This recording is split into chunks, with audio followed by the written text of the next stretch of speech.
Jeg kunne godt tænke mig at vide, hvad I plejer at få med i jeres madpakke. Jeg plejer sådan tit bare at få nogle rugbrødsmadder og en bolle med lidt pølse på. Og man skal jo også have lidt sukker, så jeg får også Nutella med på en af mine madder. Jeg får nogle gange dejpølge med og jordbærmadder og leverpostej.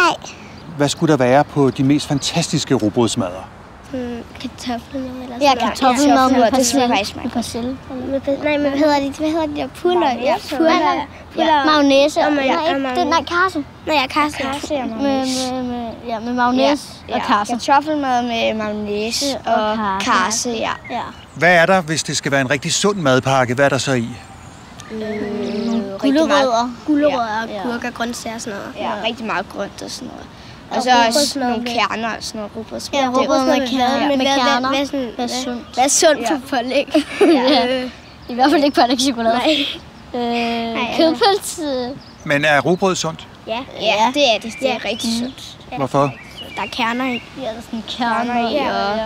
Ja, det er ligesom jeg sagde, at man kommer på energi. Ja, man får lidt energi at lege og have det godt resten af dagen. Og så bliver man frisk. Ja.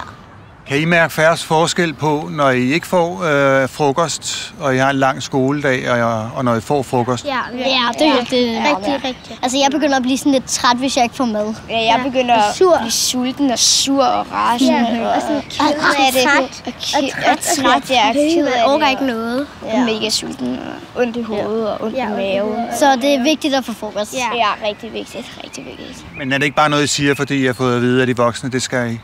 Nej, slet ikke. Jeg har selv prøvet det og sådan noget, så...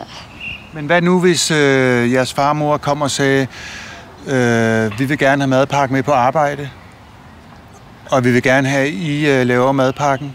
Altså, jeg tror en ostemad eller et andet. Min mor, hun skal i hvert fald have sådan en kajemad. Det skal hun i hvert fald, sådan kaj og sild og oveni.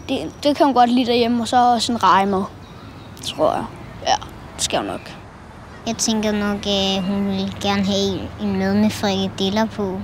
Vi plejer meget tit at spise frikadeller.